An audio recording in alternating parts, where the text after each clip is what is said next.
પહેલા આપણે જોઈ લઈએ કે અત્યાર સુધી આપણે જે અહીંયા જીપીએસસી માં એસે ભણ્યા હતા એના કરતા અહીંયા એસે નું નેચર અલગ લઈશું. બરોબર, અહીંયા આપણે એસે એવા લઈશું કે જે શું હશે, પોલીસ ના અંદર પૂછાયેલા થીમ ઉપર હશે. એટલે જો તમે 2025 નું પેપર આપ્યું હતું કોઈ વિદ્યાર્થીએ, જો 25 નું પેપર આપ્યું હશે તો એસે ની થીમ આવી છે, ભયની ફિલોસોફી, શું સજાનો ડર ખરેખર ગુના અટકાવે છે, કાયદાના અમલીકરણમાં સજ્જતા, સમસ્યા હલ કરવાની માનસિકતા માટે આવશ્યક, શું વ્યવસ્થા જાળવવા માટે કાયદો પૂરતો છે, કટોકટી વ્યવસ્થાપનમાં પોલીસનું ઉત્તરદાયિત્વ, કરુણા અને સહાનુભૂતિ, પોલીસ અધિકારીને સક્ષમ કરવા શા માટે અનિવાર્ય છે. આ 5 એસે પૂછાયા છે ને, લગભગ કોઈ એક લખવાનો હતો તમારા લોકો. બરાબર, હવે એસે એવા છે કે જેના ઉપર થોટ પ્રોસેસ વિકસિત થવી ઇટ્સ વેરી ટફ. બરાબર, એટલું ઈઝી તમને દેખાશે નહીં. પછી તમે 2022 નું પેપર ઇવેલ્યુએટ કરો. એમાં શું લખ્યું છે, સોશિયલ મીડિયા અભિશાપ કે આશીર્વાદ, આધુનિક યુગમાં આંતરરાષ્ટ્રીય યોગ દિવસનું મહત્વ, આઝાદીનો અમૃત મહોત્સવ અને ભારતની સિદ્ધિઓ, ગુજરાતમાં પ્રવાસન ઉદ્યોગની નવી ક્ષિતિજ. તો આ બંનેની તુલનામાં તમને કયું પેપર ઈઝી લખી શકો? 22 વાળું મારા ખ્યાલથી થોડું શું છે, ઈઝી પેપર કહી શકાય. 17 નું પેપર શું છે, જો સ્ત્રી સશક્તિકરણ એક સામાજિક જરૂરિયાત, ભ્રષ્ટાચાર દેશના વિકાસમાં અવરોધક પરિબળ, સાયબર ક્રાઇમ અને સુરક્ષાના પડકાર, શિસ્તબદ્ધ સમાજ ઘડવામાં પોલીસની ભૂમિકા. તો 22 કરતા મારા ખ્યાલથી ઈઝી કયું છે? 17 નું છે. અને એના પછી કયું છે? 15 નું, આધુનિક ખેતી અને ટેકનોલોજી, મોંઘવારી એક સળગતી સમસ્યા, પર્યાવરણની સુરક્ષા આપણી નૈતિક ફરજ, માતૃભાષાનું મહત્વ. મારા ખ્યાલથી એનાથી ઈઝી કયું છે?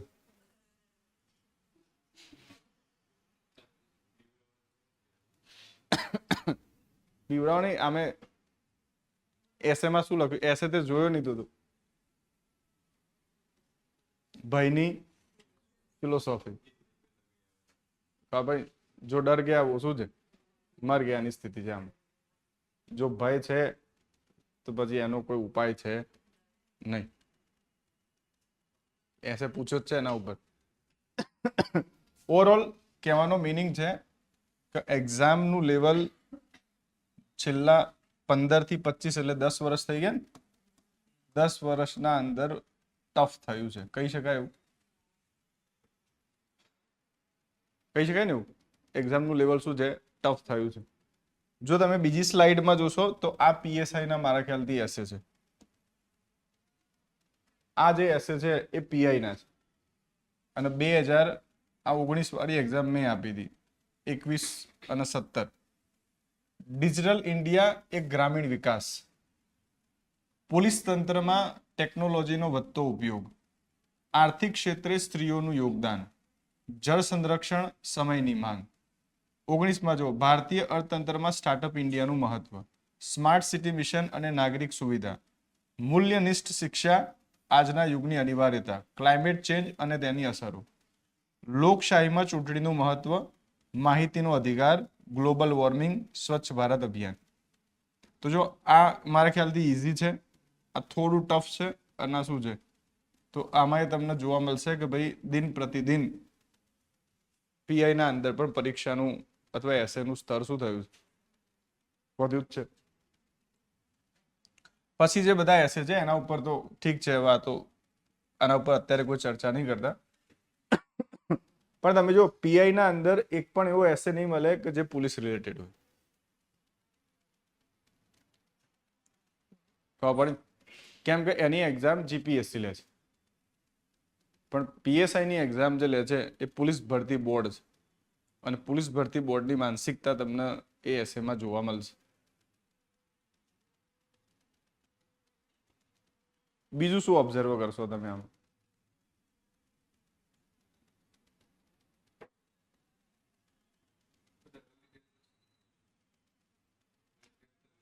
આ જેટલા પણ નિબંધ છે હું સમજાવીશ તમને લોકોને, ખાલી તમને અત્યારે હિન્ટ આપું છું. આ બધા લલિતેતર નિબંધ કહેવાય. સૌથી પહેલા એ સમજવું જરૂરી છે કે આ બધું છે શું. આ બધા નિબંધ શું કહેવાય? લલિતેત્તર નિબંધ કહેવાય. લલિતેત્તર નિબંધ એટલે એવા નિબંધ કે જે જનરલ સ્ટડીથી સંબંધિત હોય. કશું યાદ ના આવે ને તો આટલું યાદ રાખવાનું. ખબર એવા નિબંધ કે જે જનરલ સ્ટડીથી સંબંધિત હોય એ નિબંધ શું કહેવાય? લલિતેત્તર નિબંધ. નોન લિટરેસી એસે કહેવાય. જનરલ સ્ટડી એટલે તમે જુઓ, આમાં તમને કોઈ એસેમાં હિસ્ટ્રીનો પક્ષ જોવા મળશે, કોઈ એસેમાં જીઓગ્રાફીનો પક્ષ જોવા મળશે, કોઈ એસેમાં ઇકોનોમીનો પક્ષ જોવા મળશે, કોઈ એસેમાં પોલિટીનો પક્ષ જોવા મળશે, કોઈ એસેમાં સાયન્સ એન્ડ ટેકનો પક્ષ જોવા મળશે, કોઈ એસેના અંદર એન્વાયરમેન્ટનો પક્ષ જોવા મળશે.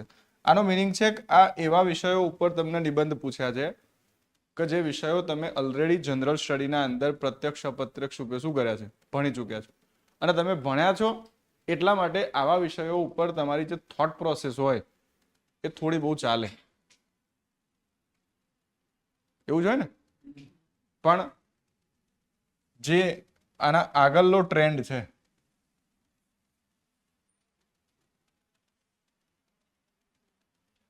આમાં થોટ પ્રોસેસ ડેવલપ કરવી શું છે? મુશ્કેલ છે.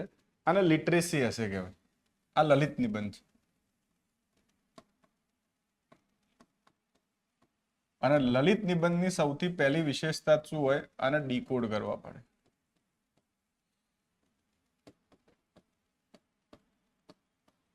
અને ડીકોડ કર્યા પછી આને કલ્પના શક્તિ ઉપર લખવા પડે. અને જો આને કલ્પના શક્તિ ઉપર લખવા હોય તો આમાં ચેક થાય વિદ્યાર્થીનું ચિંતન. અને જેવું જ ચિંતન આવે એટલે આપણા હાલાત શું છે? ખરાબ થઈ જાય. કારણ કે આપણને પહેલાથી જ લોકોએ ગોખાયું હોય આટલું ગોખી લો. હવે જીપીએસસી એવા લોકોની જરૂર નહીં, અથવા પોલીસ ભરતી બોર્ડને. ભાઈ કોઈ કેસ સોલ્વ કરવો હોય તમારે તો ચિંતનની જરૂર પડશે કે રટ્ટાફિકેશનની? સિમ્પલ છે ને. થોટ પ્રોસેસની જરૂર પડશે. ક્યાં ચોરી થઈ હતી, કેવી રીતે થઈ હતી. નહીં હમણાં જો નવો એસપી નિયુક્ત થયો છે ગોંડલમાં, તો એને કયો કેસ સોલ્વ કરેલો છે? બહુ ફેમસ છે. તો એટલો એક સામાન્ય ટેટુ ઉપરથી આખો કેસ સોલ્વ કરી દેવો તો એના માટે એની થોટ પ્રોસેસ લાગી હોય. હવે આ કેસ સોલ્વ કરવાની તો શરૂઆત એને કરી હોય, પણ એને તો નીચેના અધિકારીઓને આદેશ જ આપ્યો હોય ને, પીએસઆઈ પીઆઈ આ કરો, પેલું કરો, આમ કરો. એ લોકોએ કામ કર્યું હશે, પણ એ કામ કરવા માટે પણ તમારા જોડે શું જોઈએ? આજના ડિજિટલ યુગના અંદર નોલેજ જોઈએ. અને એના વગર હવાની સમસ્યાઓ સોલ્વ થશે નહીં. એટલે જેમ જેમ તમે ભવિષ્યની એક્ઝામો આપશો એનું લેવલ વધવાનું જ છે. બરાબર. અને એના માટે જરૂરી છે કે તમારી થોટ પ્રોસેસ શું થાય? ડેવલપ થાય. અને એટલે હવે એસેનું સ્વરૂપ જે છે એ કેવું થઈ ગયું છે? લલિત નિબંધ થઈ ગયું. હવે જીએસ ટાઈપના એસે નહીં આવે. જો એક પણ એસે જીએસ નો નથી કે જેના ઉપર તમે થોડું બહુ પણ શું કરી શકો? ઇનિશિયેટિવ લઈ શકો. આટલું ખબર પડી તમને? તો પહેલા તો સ્પષ્ટ થઈ જાવ કે એસે એક્ઝેક્ટલી કેવા પ્રકારના પૂછાઈ રહ્યા છે અને લેવલ ઓફ એસે શું થઈ રહ્યું છે? દિન પ્રતિદિન વધી રહ્યું છે. હું તમને લોકોના પીએસઆઈ નું લેક્ચર છે એટલા માટે બહુ એસે શું છે, એની પ્રકૃતિ, આ બધા ઉપર બહુ ખબર પડી ને ભાષણ નહીં આપું.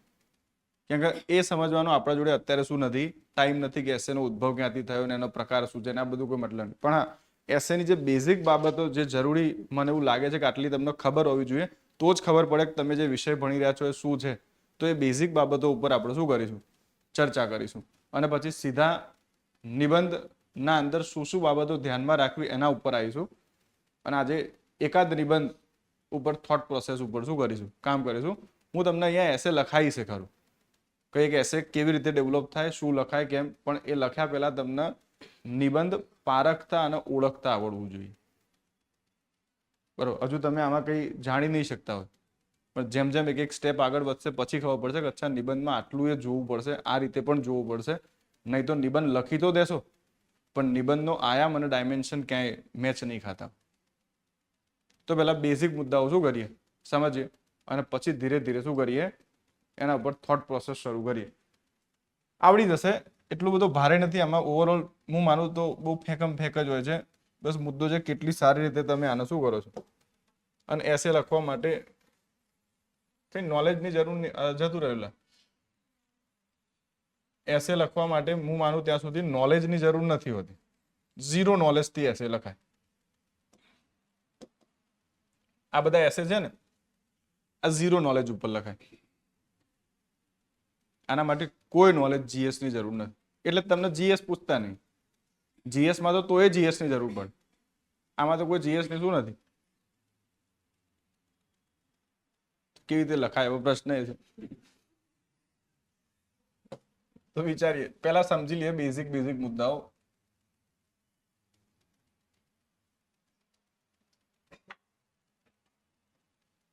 સૌથી પહેલા સમજીએ નિબંધ એટલે શું ભાઈ. મેં કીધું હું ટુ ધ પોઈન્ટ ચલાવીશ આ બેચના અંદર. આમાં બહુ ચર્ચા નહીં કરું, ખાલી બેઝિક મુદ્દાઓ તમને જે ખબર હોવી જોઈએ. What is the meaning of word એસે?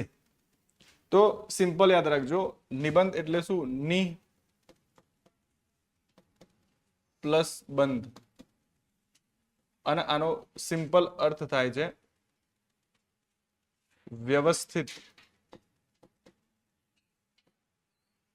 અને તર્કબદ્ધ લખાયેલું બંધન વાળું લખાણ.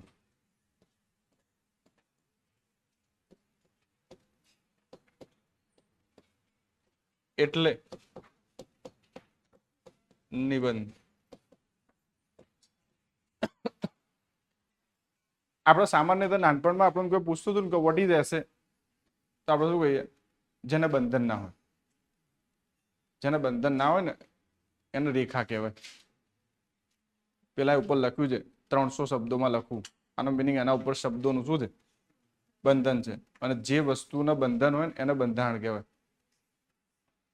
અને આનો મિનિંગ શું છે કે જે વસ્તુને તમે નિષ્કર્ષ મારી શકો, જે વસ્તુનું તમે કન્ક્લુઝન આપી શકો, એ વસ્તુ લિમિટેડ હોય.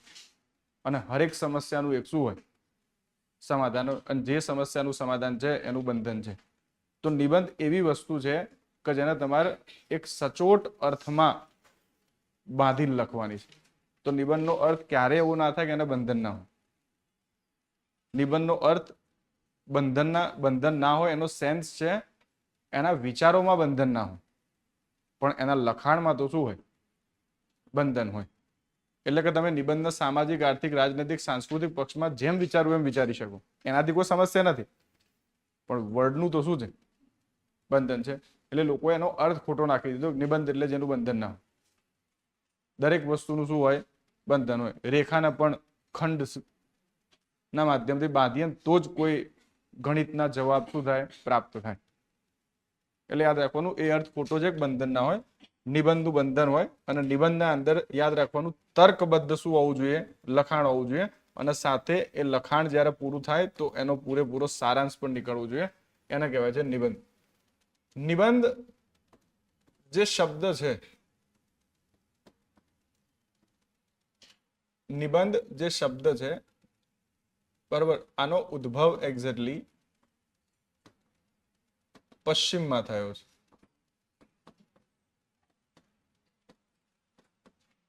આનો ઉદ્ભવ જે છે એ પશ્ચિમમાં થયો છે. આ ઇતિહાસ તમારે કોઈ મતલબ નહીં, એટલું યાદ રાખજો. મેં કીધું એ રીતે શું છે, ખાલી એક બે બાબતો તમને ખબર હોવી જોઈએ કે કેવી રીતે આ છે. પશ્ચિમમાં થયો છે. અને પશ્ચિમના અંદર પણ આ ફ્રાન્સમાં ડેવલપ થયેલો પ્રકાર છે. ફ્રાન્સના અંદર એક વ્યક્તિ થઈ ગયા 1580માં, મોન્ટેન. આ મોન્ટેન નામના વ્યક્તિએ સૌ પ્રથમ વખત લખ્યો હતો એસેઈ. અને આના દ્વારા જે આ એસેઈ લખાયો એનો અર્થ અપાયો હતો ટુ અટેમ્પ્ટ, એટલે પ્રયત્ન કરવું. આના દ્વારા જે અર્થ અપાયો હતો એને કહેવાય છે પ્રયત્ન કરવો, સાહસ કરવું કોઈ વિષય ઉપર લખવાનું. અને યાદ રાખજો આ જે વ્યક્તિ હતો મોન્ટેન, એ મોન્ટેન બ્રિટનના અંદર સૌથી પહેલા ફોજમાં હતો. ફોજના અંદર એને બહુ સારું એવું સાહસ પ્રદર્શન કર્યું. એના પછી ધીરે ધીરે ફોજ છોડીને શિક્ષક બન્યો. શિક્ષક બન્યા પછી એને પાછું આગળ પટવારી એટલે ખબર નહીં રાજ દરબારમાં એ કામ કર્યું. અને એને પોતાના જીવનના અંદર ઘણા બધા જે કહેવાય રોલ નિભાયા. એના પછી એને લાગ્યું હવે મારા જીવન જે છે એ બહુ શાંતિથી જીવવું છે. અને એટલે એક દૂર દરાજના ક્ષેત્રના અંદર જઈને વસવાટ કરવા લાગ્યો. અને ત્યાં એને પોતાના જીવનના જે અનુભવો હતા અલગ અલગ પ્રકારના, સૈન્યના, રાજ દરબારના, અલગ અલગ જોબના, એના ઉપર એને પોતાના વ્યક્તિ વિષય ઉપર લખવાનું શું કરી દીધું, શરૂ કર્યું. અને આ રીતે કહેવાય છે કે નિબંધ એટલે શું, કે એક વ્યક્તિ દ્વારા પોતાના અનુભવો ઉપર લખાયેલું લખાણ છે. અને જો વ્યક્તિ પોતાના અનુભવો ઉપર લખે તો એના અંદર કલ્પના શક્તિ શું હોય, ચરમ બિંદુ ઉપર જતી રહે.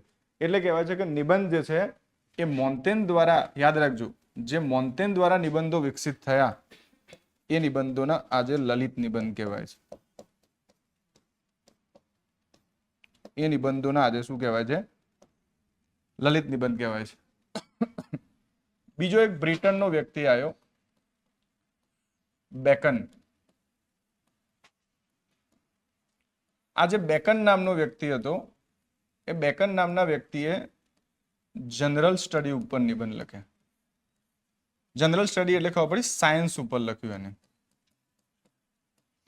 એને હિસ્ટ્રીના કોઈ ટોપિક ઉપર લખ્યું. અને આમ આ જે જનરલ સ્ટડીના વિષયો ઉપર જે નિબંધો લખાયા એ લલિત તો નતા, પણ હવે જનરલ સ્ટડીના અંદર તમે કોઈ પણ વિષય લખો તો મને એમ કહો એમાં તર્કની જરૂર પડે, એમાં શાની જરૂર પડે, સાબિતે કરવું પડે ને. સાયન્સ નતું, કોઈ પણ પ્રકાર હિસ્ટ્રીના અંદર ચંદ્રગુપ્ત મૌર્ય થઈ ગયો તો તમારે એને સાબિત કરવું પડશે ક્યાં થયું, તો સમય લખવું પડશે, આ લખવું, તે બધું જ લખવું પડે. નાનપણમાં ખબર લખતા હતા શિયાળાની સુંદર સવાર, શું તર્ક મારશો એમ? 2% હતી, 3% હતી, 4% હતી કે 5% હતી? સવાર સવાર હતી ભાઈ. એના અંદર પ્રકૃતિનું વર્ણન, સૂર્યનું વર્ણન, બરોબર, ગામની પાદોડનું વર્ણન, આ બધું જ આપણે શું કરીએ, કલ્પના શક્તિ ઉપર લખીએ. એના અંદર કોઈ તર્ક તથ્યની બિલકુલ જરૂર નથી. તો એવા નિબંધને આપણે શું કહીએ છીએ, લલિત નિબંધ, કે જેમાં વ્યક્તિનું પૂરેપૂરું શું હોય, ચિંતન હોય. એમાં જો નવલકથાઓ લોકો લખે, નવલિકાઓ લખે, નાટક લખે. વાંચ્યું છે રાયનો પર્વત? હવે એમાં કાલ્પનિક પાત્રો બનાવે, કાલ્પનિક સ્ટોરી બનાવે અને એટલું બધી નવ રસોનું મિશ્રણ કરે કે વ્યક્તિ અમુક ચોપડી વાંચતા વાંચતા રોઈ જાય. તો વિચારો લેખકની કલમના અંદર કેટલો પાવર હશે કે એ શબ્દોથી વ્યક્તિને શું કરે, અહેસાસ કરાવે કે આ કલ્પનામાં એ એક શું જે ભાવના છે. એના નિબંધ કહેવાય. જે પિક્ચરો બને છે એ બધા હાઇપોથેટિકલ હોય છે ને, તો એ ખબર આપણે રોવા લાગીએ, બરાબર. જેવું જ નહીં, હમણાં આવશે કાલ ધુરંધર, જશો ને જોવા તમે લોકો? એટલે જે જાય એની વાત છે. તો જેવું તમે પિક્ચર જોવા જાઓ તરત અંદરથી 2-5 મિનિટ તેવો પાવર આવે, કદાચ આ સત્તા મારા જોડે હોત તો. એવું થાય તો ખરું ને? તો આ સ્થિતિ છે. તો આનો મિનિંગ છે, જો કલ્પના શક્તિમાં એ કેટલો શું છે, પાવર છે. તો કહી શકાય આવા જે નિબંધ હોય ને એમાં તર્ક અને શની જરૂર પડે, તથ્યની જરૂર પડે. પણ આવા નિબંધ જે હોય ને, પેલું ખબર નાનપણમાં એક ચોપડે લુચ્ચો વરસાદ, શું એમાં તર્કની જરૂર પડશે? વરસાદ આવે છે, કેમ લુચ્ચો છે, લખી લો. કવિતા લખવામાં કે તર્કની જરૂર પડશે? ગઝલના અંદર સાયન્સની જરૂર પડશે? આ બધા જે સાહિત્યના પ્રકાર છે ને એ બધા શું કહેવાય, લલિત કહેવાય. જોઈ લો, આ લલિત છે. ભાઈની ફિલસૂફી, આમાં શું લખવું? હવે એવું પૂછ્યું હોય પોલીસ એક ભયનું સાધન, તો લખી શકશો? તો આ સમસ્યા છે. હવે હું તમને એમ કહું કે આમાંથી કેટલા નિબંધ લલિત છે અને કેટલા લલિતેતર છે, તો આઈડેન્ટિફાય થઈ જશે. પહેલી વખત તો ખબર પડીએ નિબંધમાં એ શું છે. પ્રકાર તો ઠીક છે, જોવાનું, ઓબ્ઝર્વેશનનો ખેલ એ હાથ. તો યાદ રાખો, આ નિબંધ કેવો હશે, લલિત હશે કે લલિતેતર? આ લલિત છે, આ લલિત છે, આ પણ શું છે? આ પણ શું છે? આ પણ હવે જો જીપીએસસી કામમાં આવશે આ શબ્દ, કમ્પેશન એન્ડ ઇમ્પથી. હવે જો એના મિનિંગ નહીં રહ્યા ને, એટલે જે લોકોએ લેક્ચરો બંધ કર્યા છે એ લોકો શું કરશે? આમાં એ ભોગવશે. યાદ રાખજો ગોયલ. હવે જો સોશિયલ મીડિયા અભિશાપ કે આશીર્વાદ, તો આ ક્વાસી મિક્સર કહેવાય એને. સાહેબ આના ઉપર તો તમે કહો તો 10-15 પેજ ભરી દઈએ. આ આશીર્વાદ અભિશાપમાં શું કરવું ને એ પાછી મગજ મારી જાય, કેમ કે એ પેલો ફિલોસોફિકલ પોઈન્ટ ઓફ વ્યૂ લાગી ગયો. પાછું જો આમાં કંઈક લખી શકાય, આધુનિક યુગમાં આંતરરાષ્ટ્રીય યોગ દિવસનું શું છે મહત્વ, તો આના ઉપર કંઈક તો તમે વિચારી શકો યોગ ઉપર. એના પછી આઝાદીનો અમૃત મહોત્સવ, ભારતીયની સિદ્ધિઓ, તો આના ઉપર જ લખી છે. ગુજરાતમાં પ્રવાસન ઉદ્યોગની નવી ક્ષિતિજો, તો કંઈક લખી શકો ને આમાં તો આ બધા લલિત નિબંધ છે. પ્રવાસન વાંચ્યું છે ને, ટુરિઝમ તો ફટાફટ લખવાનું ચાલુ કરશો, ખબર ને. સાંસ્કૃતિક પ્રવાસન, મેડિકલ ટુરિઝમ, પછી શું હોય અત્યારે તો એઆઈ પાર્ક બનાવે છે આ લોકો, તો historical, cultural, social, economical, political, બધું ધડાધડ શું કરી દો એંગલ. જો ડાયમેન્શન ફટફટ ખુલવા લાગશે ઉપરમાં, તો એ સમસ્યા છે તમારી. તો સૌથી પહેલા તો એસે લખ્યા એટલે કે એસે ઉપર વિચાર્યા પહેલા ખબર હોવી જોઈએ એસેનું નેચર કેવું છે. મેક્સિમમ લોકો જે પીએસઆઈનું મેન્સ લખશે ને એમાં 30 માર્ક્સનું એસે છે, એમને ખબર નહીં હોય કે શું કરી રહ્યા, કૂદી જશે લખવા. એસે આવડશે, એસે એવી રીતે ના આવડે. તો આઈ હોપ ચલો આટલું તો હું તમને શીખવાડી શક્યો કે બંનેના વચ્ચે શું છે ડિફરન્સ. હવે જ્યારે તમે એસે જોશો તમને તરત આમ અનુભૂતિ થશે કે અચ્છા લલિત છે અને આ શું છે લલિતેત્તર છે. પ્રયત્ન કરવાનો, જો લલિતેત્તર એસે 5માં છે તો પહેલો એ જ લખજો. બાકી તો તમારું થોટ પ્રોસેસ અડધા એસેમાં જ શું થઈ જશે, ઉડી જશે. એવું ના થવું જોઈએ. ચલો તો જો આગળ જોઈએ. તો આ મેં તમને શું કહ્યું, સામાન્ય ઉદ્ભવ ઉપર વાત કરી કે ભાઈ એક એસેનો જન્મ ક્યાં થયો છે? ફ્રાન્સના અંદર એક એસેનો જન્મ ક્યાં થયો છે? બરાબર. ફ્રાન્સના અંદર જે મોન્ટેને એસે લખ્યા એ એસેને આપણે શું કહીએ છીએ? લલિત નિબંધ તરીકે ઓળખીએ છીએ. અને સુરેશ જોશી ગુજરાતના અંદર લલિત નિબંધ સારા લખે છે, જો વાંચ્યા હોય. નહીં ખબર આવું બધું?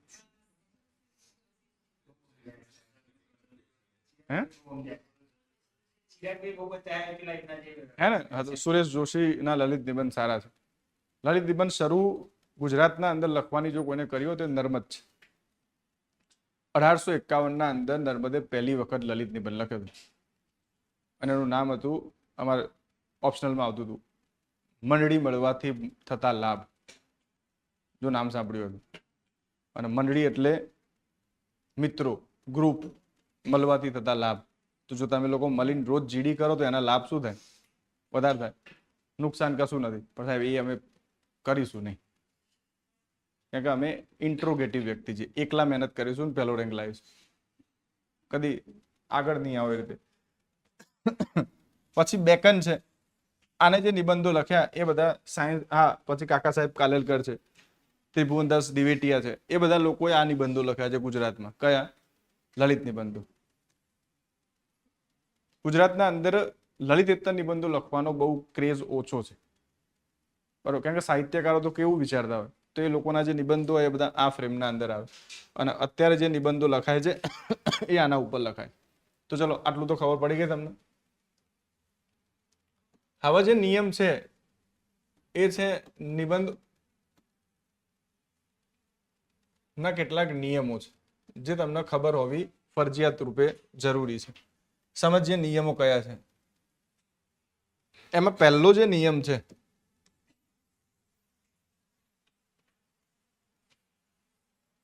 આ નિયમો યાદ રાખજો હવે ધીરે ધીરે. ફર્સ્ટ જે રૂલ છે નિબંધના સંદર્ભમાં એ છે ઇન્ટેન્સિટી.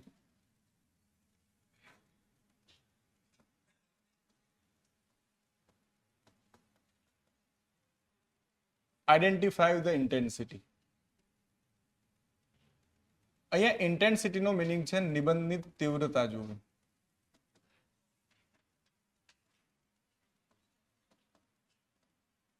અહીંયા જે મારો મીનિંગ છે આનો એ છે નિબંધની તીવ્રતા. કોઈ પણ પ્રકારનો એસે જ્યારે તમે ચૂઝ કરો, આ બધા એસે છે તમારા, આમાંથી તમે કોઈ પણ પ્રકારનો એસે ચૂઝ કરો તો તમારે નિબંધની તીવ્રતા જોવી પડે કે ભાઈ કયા નિબંધના અંદર કયો વર્ડ મહત્વપૂર્ણ છે. અને જે તીવ્રતા હોય નિબંધની એ એના કેટલાક શબ્દો નક્કી કરે. જે રીતે સમજીએ, તમે નિબંધના અંદર કોઈ દિવસ ઓબ્ઝર્વ કરજો, તમે આ બધા શબ્દો જોવા મળે. ફક્ત, જ, સાથે, સાથે, મહત્તમ,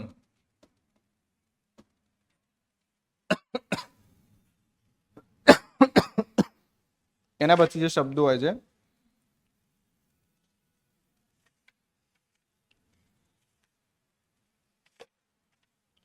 એમાં હોય છે એકમાત્ર,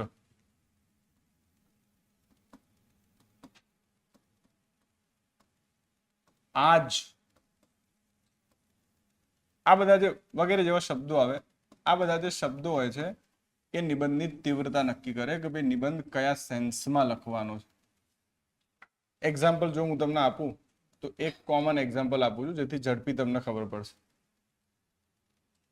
એક યુપીએસસી ના અંદર એસે પૂછાય છે, ફક્ત રાજનૈતિક અધિકારો મહિલાઓની સ્થિતિમાં સુધાર ન કરી શકે.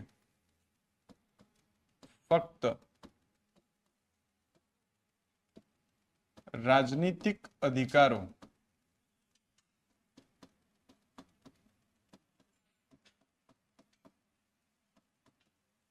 મહિલાઓની સ્થિતિમાં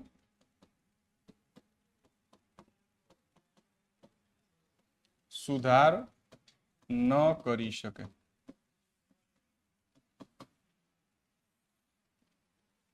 આ યુપીએસસી ના અંદર એસે પૂછાયું છે. સમજવાનું છે, આ નિયમો છે અને નિયમો એટલે છે કે જ્યારે તમે કોઈ એસે ચૂઝ કરો લખવાનો તો તમને ખબર હોવી જોઈએ કે આ એસેમાં કયો ઢાળ રાખવાનો છે. આડેધડ નિયમ જો નિબંધ ચૂઝ કરીને લખવાનું ચાલુ કરી નાખ્યું તો પછી એમાં એસેમાં માર્ક્સ નહીં મળે. બરાબર, એટલે આ ફ્લો નક્કી કરતો હોય એસેનો. હવે જો આ એસે જે છે એમાં સૌથી આ એસેના ઇન્ટેન્સિટી, આ એસેની કયો શબ્દ નક્કી કરે છે? ફક્ત નક્કી કરે છે. હવે વાંચો, ફક્ત વગર વાંચો.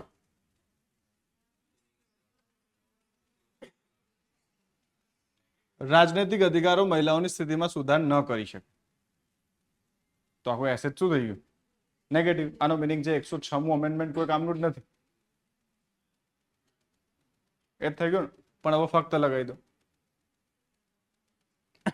તો શું થયું?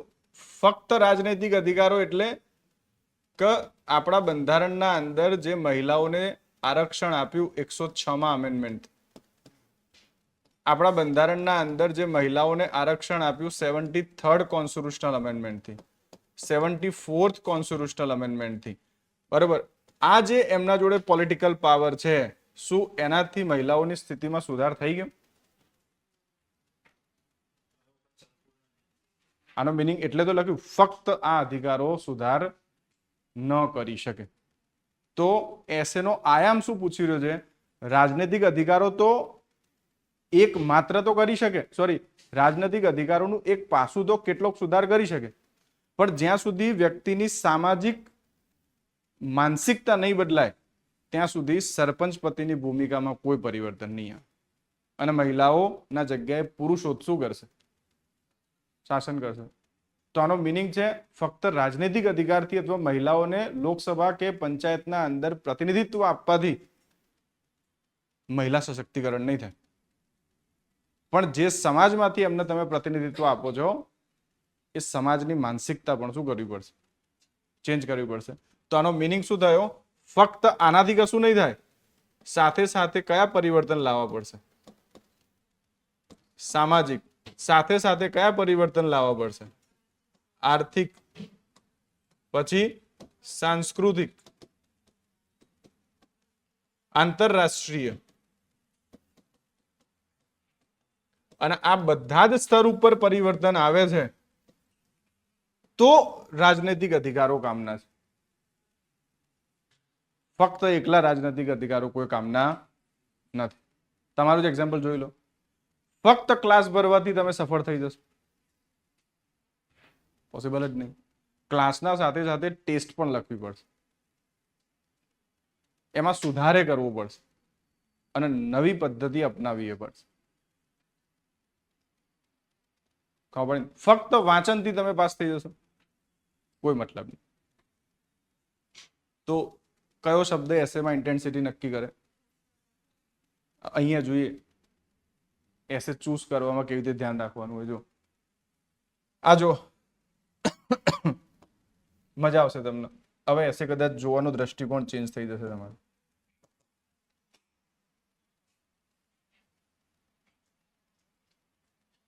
શું લખ્યું છે આમાં? જો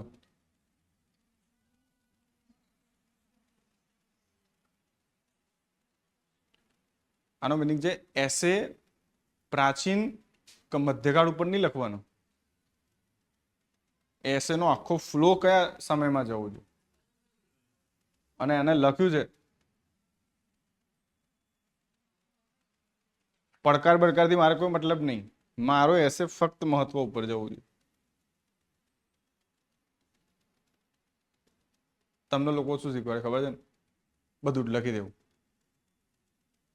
પછી માર્ક્સ આવે 30 માંથી 2. આ તો તમને એસે નહીં, આ બધાને બતાવ્યા છે હશે. કેટલા માર્ક્સ આપ્યા છે પૂછો? 2.5, 2, અને લખે છે શું ખબર છે નીચે? Extremely poor.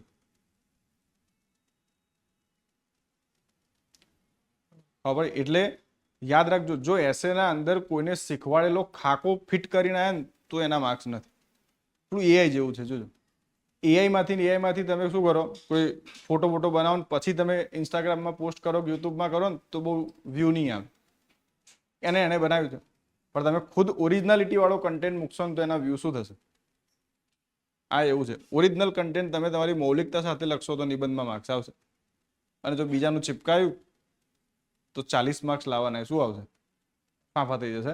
તો યાદ રાખવાનું કે આનાથી શીખો કે અચ્છા આ બધું વસ્તુઓ જરૂરી છે. તો પહેલો મુદ્દો શું યાદ રાખશો કે એવા શબ્દો ઉપર ધ્યાન આપવું. જો અહીંયા શું લખ્યું છે?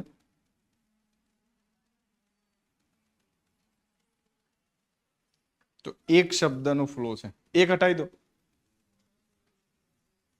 મોંઘવારી એક સમસ્યા છે. મોંઘવારી એક સમસ્યા છે. આનો મીનિંગ સમસ્યાઓ બહુ બધી છે, એમાંની એક કઈ છે? એસે આ રીતે ઇન્ટરપ્રિટેટ કરવાનો. અને જો ઇન્ટરપ્રિટેશન જ ખોટું થઈ ગયું તો એસે તો લખાશે પણ એનો મીનિંગ શું નહીં થાય? બહાર નહીં નીકળી શકે. જો અહીંયા શું લખે છે? પર્યાવરણની સુરક્ષા કોની ફરજ?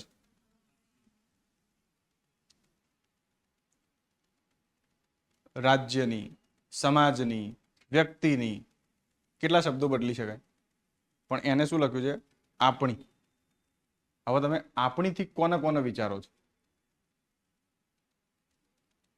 તો એ પણ નક્કી કરે. તો યાદ રાખવાનું કે ભાઈ જે શબ્દો હોય એ શબ્દો ઘણું બધું શું કરતા હોય છે? નક્કી કરે છે. જો અહીંયા લખ્યું છે ને એક, જો અહીંયા લખ્યું છે જો નવી,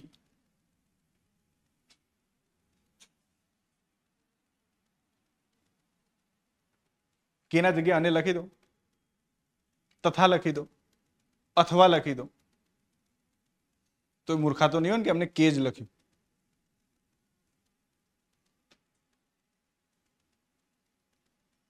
આજે જ ખબર પડી શું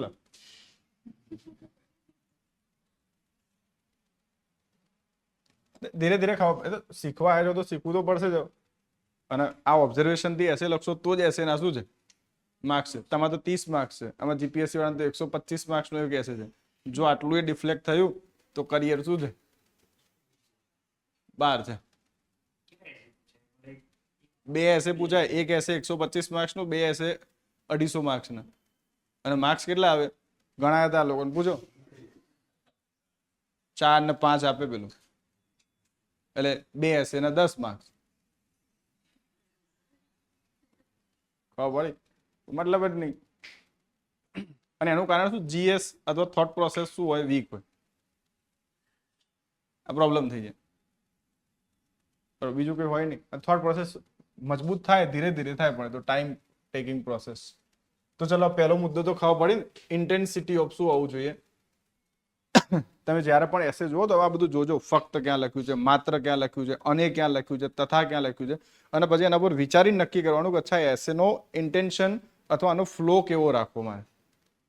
આડેધર બીજાને જેવી રીતે ગધા મજૂરી નહીં કરવાની કે એસે લખાઈ ગયું. લખવું તો શું સામાન્ય કામ છે, તો કોઈ પણ લખી લેશે, પણ એના મિનિંગફુલ શું નીકળવું જોઈએ? અર્થ નીકળવો જોઈએ. એટલે તો કોઈ તર્કબદ્ધ આયોજન હોવું જોઈએ. એનું બંધન જે છે ને એસેનું, એ બહુ ફિક્સ હોવું જોઈએ. એ મૂર્ખાઓ છે કે એમને એસે બાંધવો ના હોય ને આવું લખે, અસરો લખો. એમનું કંઈક તો કારણ હશે ને લખવાનું, કે મેં મારા આના જ ઉપર તારો કન્ટેન્ટ જોઈએ છે, મારે બીજા કોઈ વિષય ઉપર નહીં જોતું. તો તમારો એસેનું મહત્વ સચવાશે. બીજો નિયમ જે છે એસેના અંદર, બરાબર, સાહેબ તો જે ચલાવશે હું મારી રીતે કહી દઉં છું. ઓબ્ઝર્વેશન અને એક્સપાન્શન, આ બહુ સૌથી ઇમ્પોર્ટન્ટ નિયમ છે.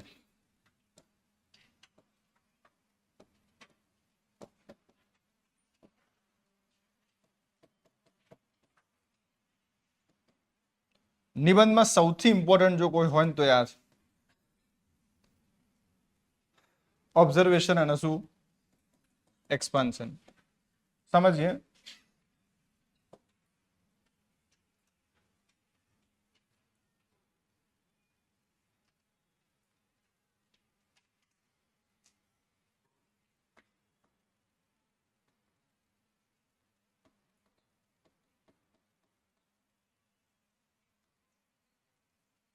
ઓબ્ઝર્વેશન એન્ડ એક્સપાન્શન, આને ડાયમેન્શન કહી શકો, ખુલવા જોઈએ.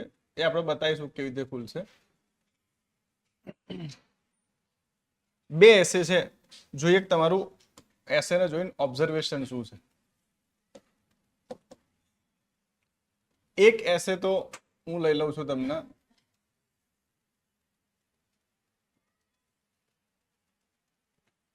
આપણે જે આગળ છે ને તમારો જ લઈએ ને, તમે પોલીસનો જ એસે લઈએ, બીજો શું કરવા લઈએ? ભયની ફિલસૂફી, શું સજાનો ડર ખરેખર ગુનો અટકાવે છે?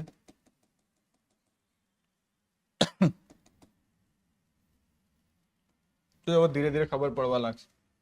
ભયની ફિલસૂફી,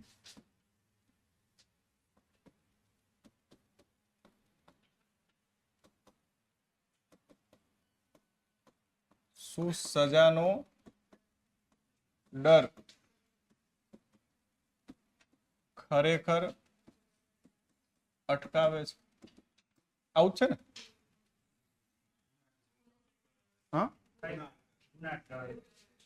મને બોલજો ફરીથી. અચ્છા, શું સજાનો ડર ખરેખર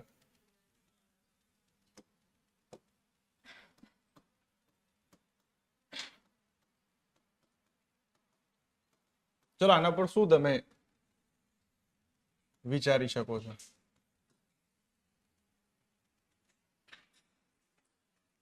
આપણે એસે ને હજુ નિયમો શીખવાડું છું, ખબર પડે ને? સૌથી પહેલા તો એટલું તો ખબર પડે ને, આવો એસે જોઈને કે આ લલિત નિબંધ તો છે જ છે, બરાબર. એટલે આના અંદર બહુ તથ્ય તર્કની જરૂર પડશે નહીં. આને હું સામાન્ય ભાષાથી, સામાન્ય નોલેજ સાથે પણ શું કરી શકું? લખી શકું. અને જો તમારું ચિંતન ખુલી ગયું મિત્ર, તો લલિત નિબંધ સિવાય બીજો કોઈ લખાય જ નહીં. કે એમાં રિપોર્ટ IMF ની રિપોર્ટ ને વર્લ્ડ બેંક ની કોઈ મગજમારી જ નહીં. Zero data, zero economic survey, zero budget, zero યોજના લખીને પણ એસે લખાય. આ એવો એસે છે, સૌથી ઇઝીએસ્ટ એસે કહેવાય. પણ સમસ્યા શું છે? જીએસ સિવાય આપણે એક્સ્ટ્રા રીડિંગ કર્યું જ નહીં, એટલે આપણા વિચારો શું થઈ ગયા? ઓછા થઈ ગયા. બાકી આ એસે એવો હોય છે, કશું જ વાંચવાની જરૂર નહીં હોતી. આમાં શું લખાય આમાં બોલો તમે? હા, વિચારો, જે બોલશે એ જ આગળ આવશે ભાઈ.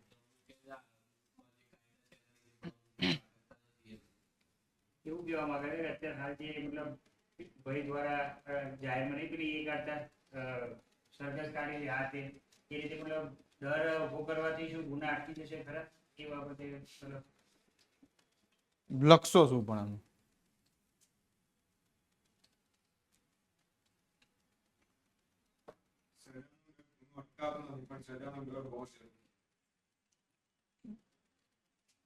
ચલો માની લીધું પ્રસ્તાવના પૂરી થઈ ગઈ પછી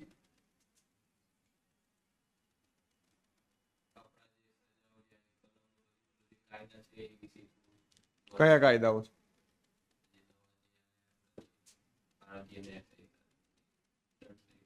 તો એવું ક્યાં પૂછ્યું છે એમ?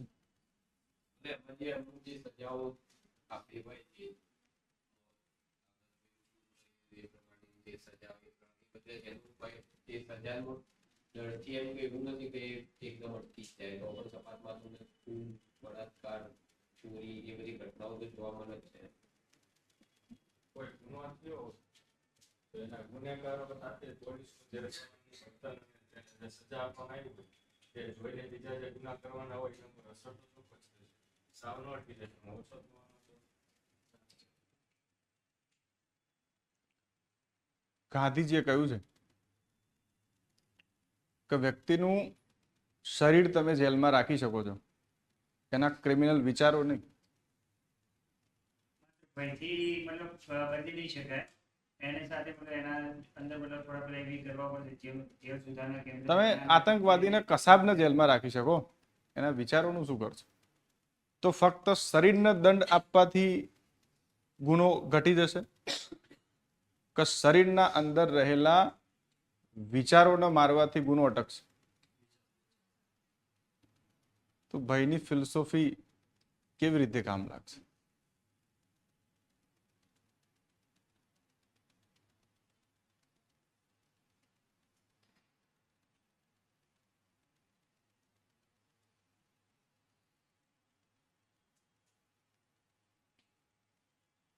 હોવું જ આવે ને?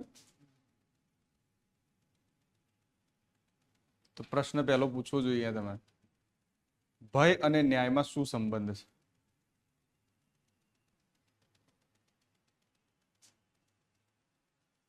આવું ચાલુ થાય પછી ફિલોસોફી ધીરે ધીરે પછી ધીરે ધીરે શું થાય? ફિલોસોફી ચાલુ થાય કે ભાઈ આની પ્રસ્તાવના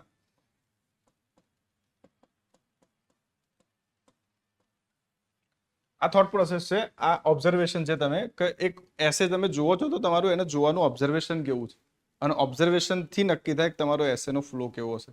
તમે એ તો સમજી ગયા કે આ લલિત નિબંધ છે, પણ હવે આના ફ્લોમાં શું કરવું? તો ભાઈ એવું તો થોડી છે કે ન્યાય હમણાં જ ડેવલપ થયો છે. ન્યાય તો વર્ષો જૂનો છે, બરાબર. અને ન્યાય છે, આનો મિનિંગ છે કે ભયનું અસ્તિત્વ મનુષ્ય સભ્યતાના સાથે જ વિકસિત થયું, બરાબર. એટલે એવું કહી શકાય કે ન્યાય અને ડર એ એક સિક્કાની શું છે? બે બાજુઓ છે. સમાજને ક્યાંય ને ક્યાંય ન્યાયની જરૂર છે, કેમ કે સમાજ જે છે એ અપરાધોથી મુક્ત નથી, અને જ્યાં જે અપરાધો થાય છે ત્યાં ત્યાં ભયનું વાતાવરણ જોવા મળે છે. અને આવા ભયને નિકંદન કરવા માટે ક્યાંય ના ક્યાંય શની જરૂર છે? કાયદાની, દંડની જરૂર છે. એટલા માટે દંડ એક એવું સાધન બની શકે કે જે ટૂંકા ગાળા માટે અપરાધને અટકાવે, પરંતુ દંડ એ ક્યારે પણ સાધ્ય નહીં બની શકે કે જે એક વ્યક્તિના જીવનના અંદર પરિવર્તન લાવી દે. પરિવર્તન લાવવા માટે કાયદા અથવા દંડની ફિલોસોફીની નહીં, પણ વ્યક્તિના હૃદય પરિવર્તનની જરૂર છે, બરાબર. એટલે પ્લેટોએ કહ્યું છે કે દંડ વિધાન એ જ ન્યાય વિધાન છે, પણ ગાંધીજીનું માનવું છે કે નૈતિક વિધાન એ જ ન્યાય વિધાન હોવું જોઈએ. પરિચય પૂરો થઈ ગયો. ઠેકાય ને આવું બધું? મારા ખ્યાલથી તો આવું તમે સારી રીતે લખી શકો. પરિચય થઈ ગયો. હવે શું વિચારશો? પણ તો જો ડાયમેન્શન શું થઈ ગયા? ચેન્જ થઈ ગયા. બીએનએસ આવશે જ નહીં, આમ આવું ફેંકવાનું જ છે.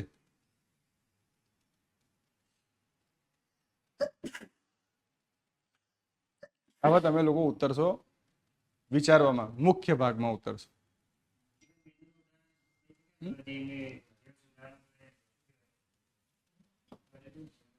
હા તમે જે પણ તમે લખશો કે હું એ જોઉં છું કે આમાં આમાં લખશો ક્યાં તમે? કિરણ બેદી તો ચલો લખી દે, પણ લખશો ક્યાં?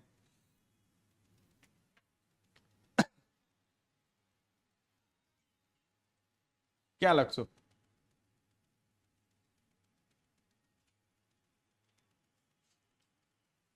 તો આનું હિસ્ટોરિકલ બેકગ્રાઉન્ડ ઉઠાઈ શકાય કે ભાઈ ભયની ફિલોસોફી,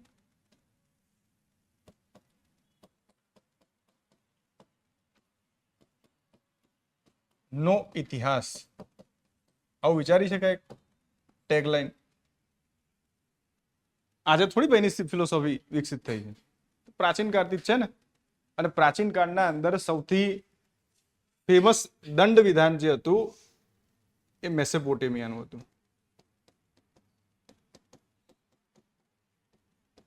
સૌથી ફેમસ જે દંડ વિધાન હતું એ મેસોપોટેમિયાનું હતું. અને એનું જે દંડ વિધાન છે એને કહેવાય છે હમ્મુરાબિન.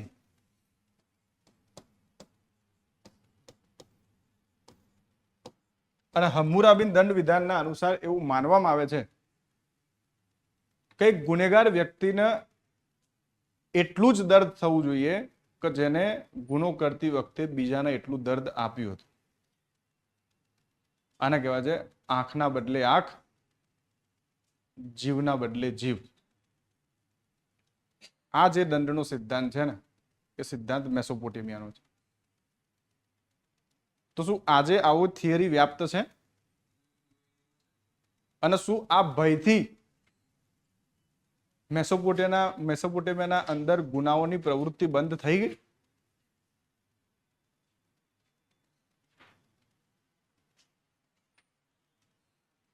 થઈ ગઈ બંધ? નથી થઈ. ભારતમાં આવું દંડ વિધાન હતું કૌટિલ્યના અર્થશાસ્ત્રમાં.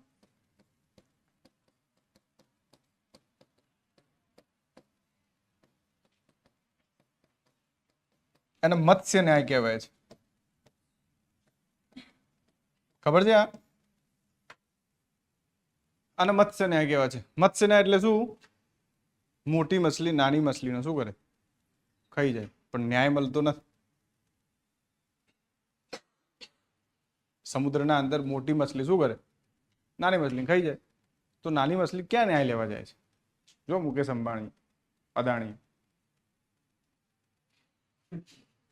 તમારી હાલત જો. ગેસના બાટલા માટે આપણે દોડીએ છીએ, એ સ્વયં ગેસ લઈને બેસે.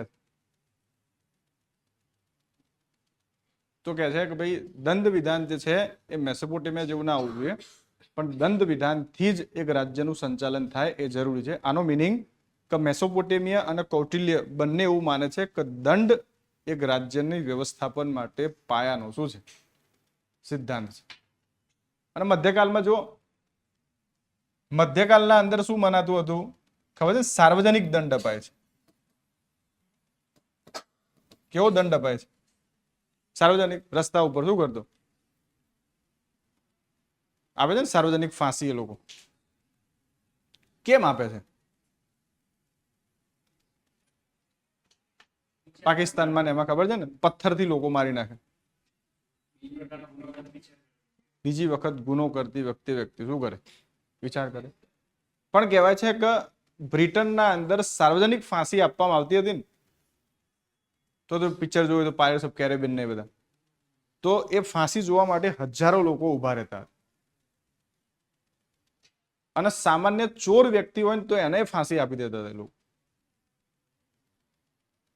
પણ સાથે એ છે કે આટલી મોટી ફાંસી મળી રહી છે ચોરીના સામાન્ય ગુનામાં, તેમ છતાં એ હજારોની ભીડના અંદર પણ લોકો ચોરી તો કરી જ રહ્યા છે. તો પછી દંડની ફિલોસોફી ક્યાં અપરાધને રોકે છે?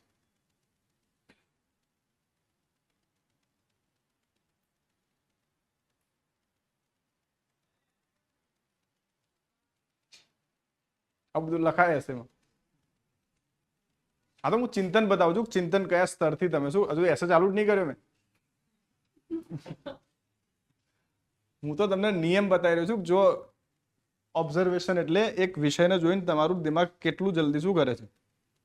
સ્ટ્રાઇક કરે છે. બરોબર, અને એ સ્ટ્રાઇક કરે એના અનુસાર તમારો એસે શું થાય,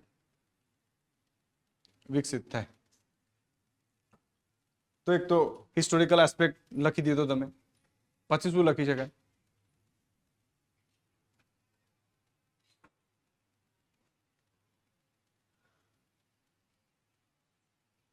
હજુ તો બીજો નિયમ જ ચાલે છે.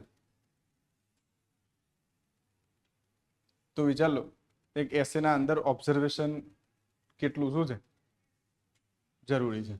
અને જો ઓબ્ઝર્વેશન ના આવ્યું તો એસે ત્રીજા પેરેગ્રાફથી શું થઈ જશે, ફંટાઈ જશે.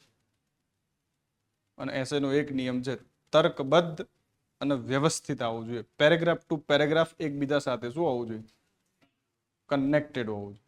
એટલે હું તમને શીખવાડું છું ઓબ્ઝર્વેશન લે. હવે તમે કયો પેરેગ્રાફ વિચારો? સત્તાના દંડ વિશે હમ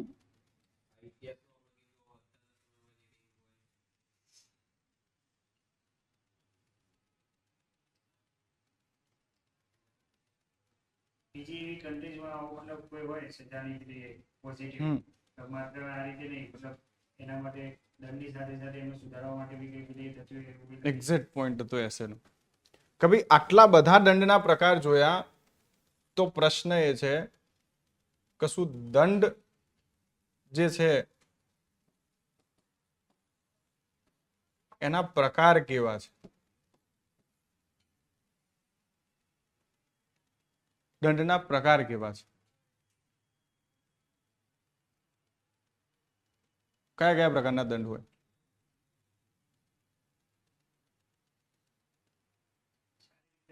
આર્થિક દંડ હોય. એ નહીં લા. એક હોય ડિટરન્સ થિયરી હોય, અસરકારક દંડ હોય. એક હોય રિફોર્મેટિવ દંડ હોય. રિફોર્મેટિવ એટલે નહીં પેલા બાળકોને સુધારવા, જેલ સુધાર, ખબર પડી? તો એક રિફોર્મેટિવ થિયરી હોય, એક જે છે એ ડિટરન્સ થિયરી હોય, અને એક જે છે એ હોય પ્રતિશોધ. નહીં આવેશમાં આવી જતા. આ દંડના પ્રકાર રહ્યા છે. અને કહે છે કે અસરકારક દંડ અને પ્રતિશોધનો દંડ જે છે ને એ વ્યક્તિના શરીરને તો અટકાવી શકે, પણ વ્યક્તિના નૈતિક વિચારોના અંદર પરિવર્તન નથી લાવતું. જો એક વ્યક્તિના નૈતિક વિચારોના અંદર પરિવર્તન લાવવું છે તો દંડનો કયો પ્રકાર સારો છે? એટલે ગાંધીજી કહેતા હતા, એક ગાલ ઉપર મારે તો બીજો ધરી દો, પણ ખુદ હથિયાર ના ઉઠાવશે. કેમ કે એનાથી સામેવાળા વ્યક્તિના મનના અંદર પરિવર્તન નહીં આવે, પણ તમારા પ્રત્યે પ્રતિશોધનો ભાવ જન્મશે જો તમે પણ હથિયાર ઉગામ્યું. પણ એના હૃદયમાં પરિવર્તન તો આવશે કે જો તમે શું કરી દીધું, અહિંસાનું મૂલ્ય અપનાવ્યું. અને એટલે કે છે સત્ય અને અહિંસા એવા સાધનો છે જેનાથી જ તમે કોઈનું હૃદય પરિવર્તન કરી શકો. અને હૃદય પરિવર્તન એ એવું સાધન છે કે જેનાથી જ તમે દંડ વગર પણ ન્યાયની શું કરી શકો, સ્થાપના કરી શકો. આમાં કોઈ રિપોર્ટ બિપોર્ટ નહીં આવી, કોઈ કાયદો નહીં કીધો હજુ તમે, જરૂરી નહીં પડે, એસે એમને એમ જ પતી જશે. એ કહી શકો ને તમે પ્રકાર. એના પછી શું વિચારે?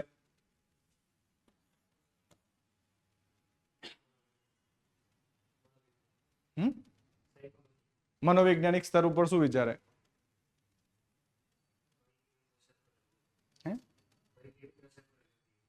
કેવી રીતે અસર કરે?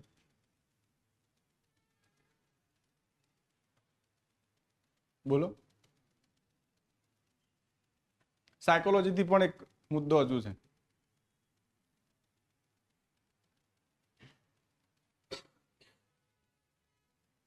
પણ મારા ખ્યાલથી તમારા લોકોને એસેમાં તો 300 શબ્દોમાં તો આટલું શું થઈ જશે, ઇનફ થઈ જશે ને? આ તો 1200 શબ્દોનો એસે કહી દીધો. તો મારે તો જે શીખવાડવું હતું કે તમારા ડાયમેન્શન જ્યારે તમે એસે જુઓ તો તમારું શું આવવું જોઈએ. અહીંયા મનોવૈજ્ઞાનિક પક્ષ લખી શકો, અહીંયા સામાજિક પક્ષ લખી શકો,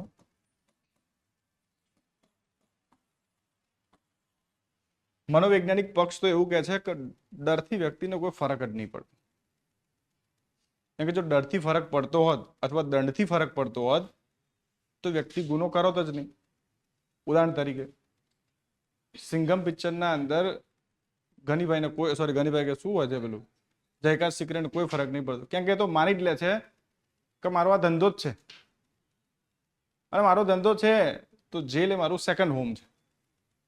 તો જેની માનસિકતા જ દંડના સંદર્ભમાં આવી થઈ ગઈ છે એને તમે કેવી રીતે સુધારશો? તો આતંકવાદીઓને કેવી રીતે સુધારશો તમે કાયદાથી? જે નિર્ણય લઈને જ આવ્યો છે કે મારે ફાંસી ચડવાનું જ છે.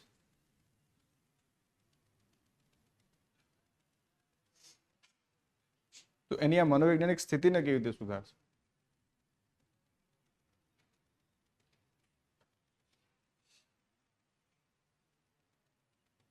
આવું તો બધાની સ્થિતિ છે. અને એ વ્યક્તિને કેવી રીતે સુધારશો કે જે ગુનો કોઈ ઉદ્દેશ માટે નથી કરતો, પણ ગુનો આવેશમાં આવીને કરે છે. ભાઈ ઉદ્દેશ માટે આજે હું ચોરી કરવાનો ઉદ્દેશ રાખું 10 કરોડનું તો મને ખબર હશે, પણ માની લો કે આપણે બંને લોકો ક્યાંક ઊભા છીએ અને કોઈ વ્યક્તિની કોણી અડી ગઈ અને પેલા ધક્કો માર્યો અને પછી આપણા અંદર આવેશ આવ્યો અને મારો, એ વખત કોને ખબર હોય છે કે આનું શું પરિણામ આવશે? કોઈ એવું વિચારે છે કે મારી જ દેશે?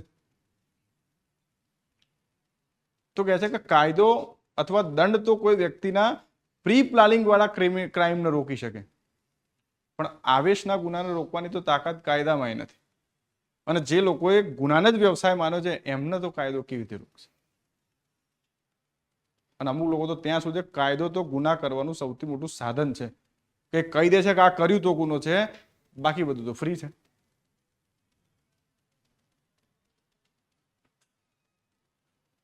આવી માનસિકતાઓનું શું કરશે?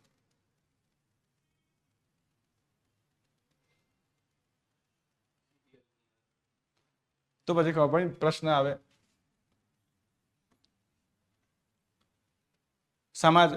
સામાજિક દંડથી એ લોકોને ફરક નહીં પડી રહ્યો. હવે તો અત્યારની જનરેશનને તો હા ના બાર મૂકી દો, જાઓ, કઈ બીજે રહી લઈશું. આવું જ છે ને હવે તો. એટલે જો પ્રેમ મેરેજ શું થઈ ગયા? વધી ગયા. લિવ ઇન નો કોન્સેપ્ટ શું થઈ ગયો? વધી ગયો. એલજીબીટી શું થઈ ગયું? વધી જ રહ્યું છે. તો એમાંય કોઈ ફરક નહીં પડી રહ્યો. એ લોકો સમાજમાં રહેવા જ નહીં માંગતા. તો પેલો જે સામાજિક દંડનો એક પ્રભાવ હતો કે ભાઈ સોશિયલ શું મળશે, બહિષ્કાર થશે, હવે એની લગભગ કોઈ અસર નહીં થાય. હા ના બોલાવતો બીજા સ્થિતિ છે. તો સોશિયલ સ્ટેગ્ફ્લેશન પણ ખતમ થઈ ગયું છે. હવે કરવું શું? એ જ પછી પેલું ઇથિક્સ વાળું ખબર પડે.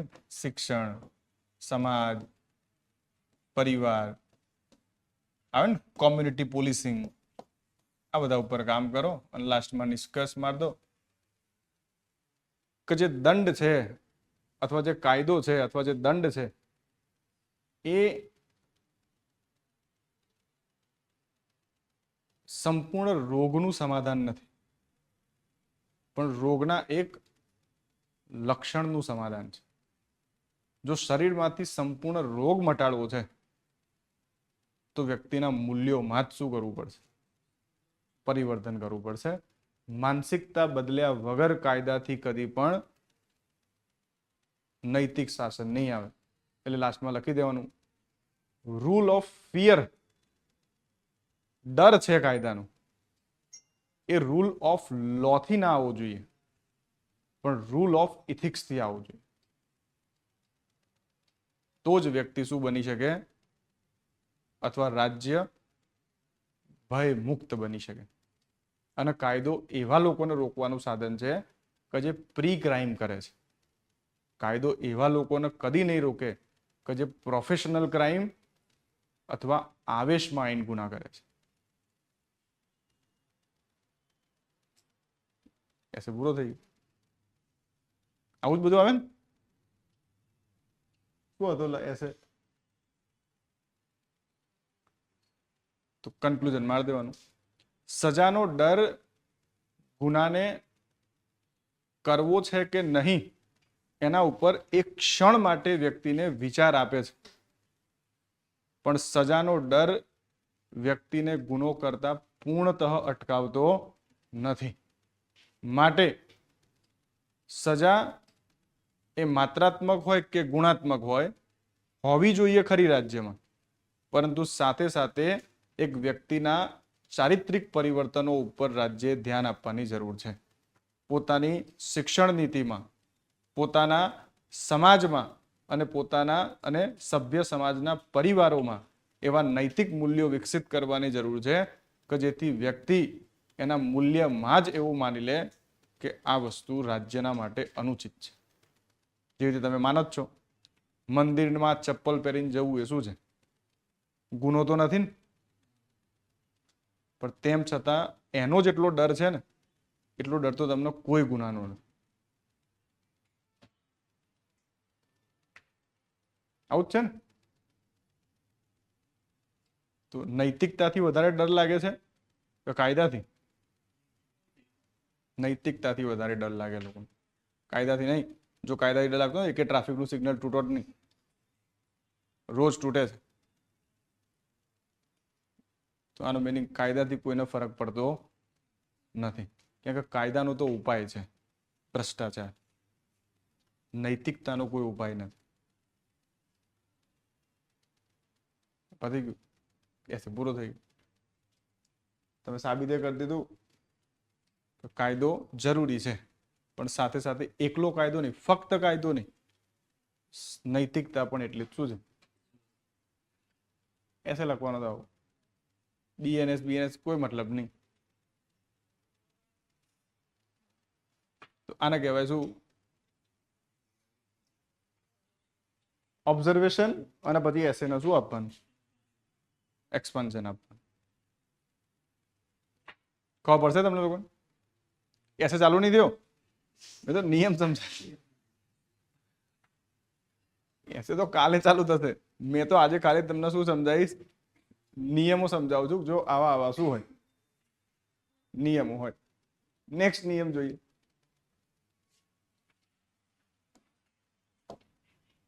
આપણે આવા જ એસે કરવાના છે, ખબર પડે? અને હું પ્રયત્ન કરીશ કે 300, 400 શબ્દોના એસે હું જ 25-30 અહીંયા શું કરી દઉં, તમને અહીંયા છપાઈ દઈશ. એટલે એ જે છાપેલા એસે હોય ને એમાંથી ક્યાંક શું કરજો, ઝિગઝેગ કરવાનું તમારા પેલા નિબંધમાં ટ્રાય કરજો, બરોબર?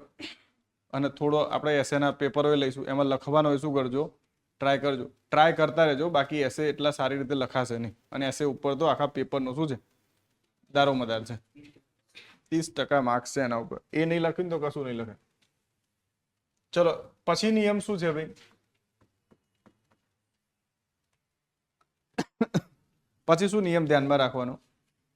તો એસે જ્યારે પણ તમે ચૂઝ કરો કે ભાઈ મારે આ વિષય ઉપર એસે લખવો છે, તો બે મુદ્દાઓ ધ્યાનમાં લેવાના હોય. એક હોય પ્લેસ અને એક હોય ટાઈમ. બે મુદ્દા ધ્યાનમાં લેવાના હોય. એક શું હોય ભાઈ? પ્લેસ. અને બીજો મુદ્દો શું હોય? ટાઈમ હોય. સમજીએ આને કેવી રીતે જોવાનું છે. હું તમને તમારા જ એક્ઝામ્પલથી સમજાવીશ ભાઈ. આમાં જે છે ને એ જ બધાથી, અને એ પૂછાયેલામાંથી તમે જોઈ લેશો તો ખબર પડી જશે. તો પીઆઈ ને પીએસઆઈ ના જોઈએ.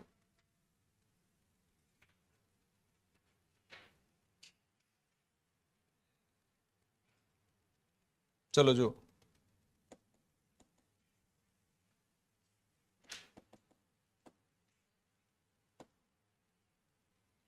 આઝાદીનો અમૃત મહોત્સવ એ કહેશે છે ને આવું, આઝાદીનો અમૃત મહોત્સવ. અને શું લખ્યું છે? એટલે ભારતની સિદ્ધિઓ. અને બીજો એક એસે શું હતો ભાઈ?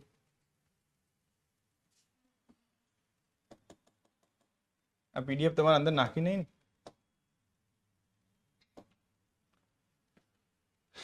ગુજરાતમાં પ્રવાસન ઉદ્યોગની નવી ક્ષિતિજો.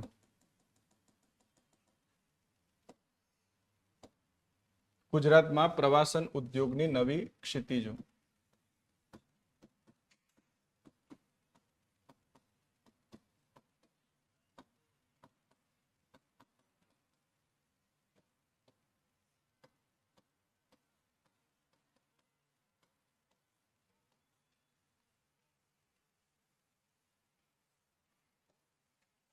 ત્રીજો એસે જોઈએ.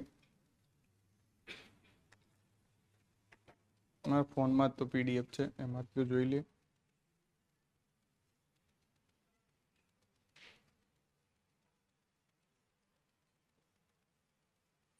એક જ મિનિટ હવે ખાલી આ વારે વારે છે પેલું ફરાવું ના પડે.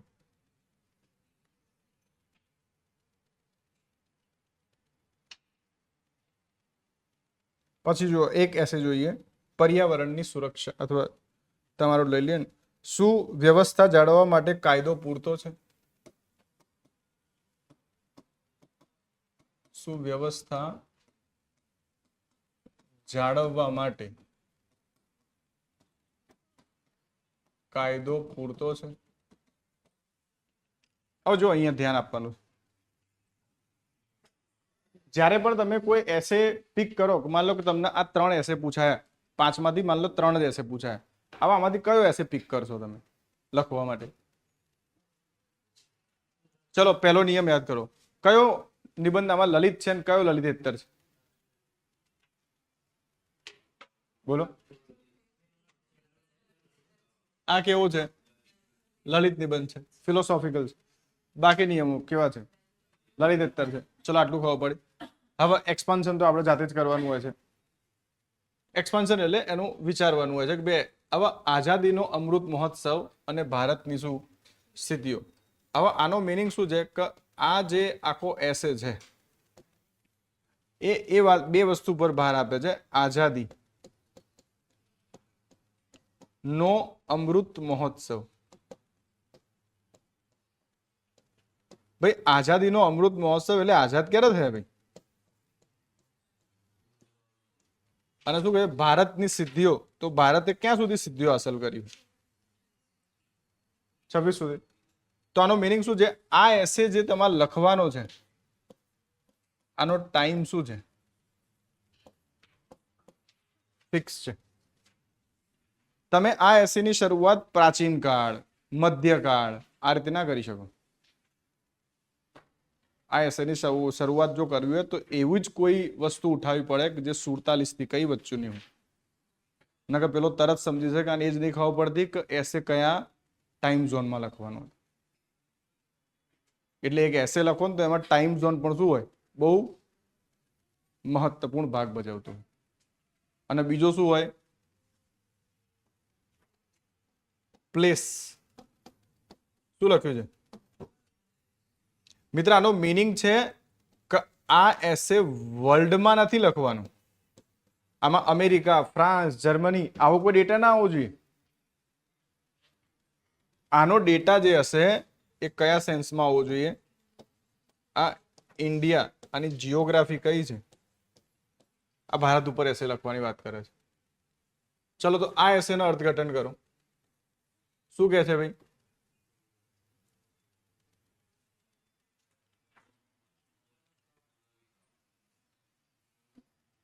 ટાઈમ શું છે? આમ પ્રેઝન્ટ ટાઈમમાં લખવાનો છે, લખ્યું છે જુઓ ન્યૂ એટલે આ એસે શેમાં લખવો જોઈએ? આનો ટાઈમ પ્રેઝન્ટ છે અને આની જીઓગ્રાફી શું છે? ગુજરાત છે ફિક્સ. તો આમાં ભારતનું કશું નહીં આવે. આખા એસેનો ફ્લો કયો એમાં જવો જોઈએ? ગુજરાત. અને નવી શબ્દ એસેમાં આવો જ જોઈએ. આ નવી ક્ષિતિજ છે, આ નવી ક્ષિતિજ, આ નવી છે. એટલે ગુજરાતનો પ્રાચીન ભૂતકાળ. શું પ્રાચીન? પૂછ્યું જ નહીં એને પ્રાચીન. અમુક ચાલુ છે ગુજરાતનો ભવ્ય ઇતિહાસ. શું પણ ઇતિહાસ? આમાં કોઈ ઇતિહાસની વાત નહીં. અમુક લોકોને આદત હોય ચાલુ જ ક્યાંય કરે. ગુજરાતની સંસ્કૃતિ ગૌરવપૂર્ણ સંસ્કૃતિ, જય જય ગરવી. શું પણ હવે ગરવી ગુજરાત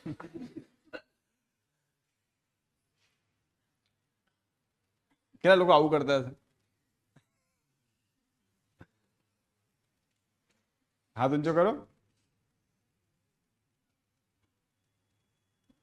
ગિરજા, કેટલા લોકો આવો ટ્રાય કર્યો છે લખવાનો? જય જય ગરવી ગુજરાત આવું કઈ સાંભળો તો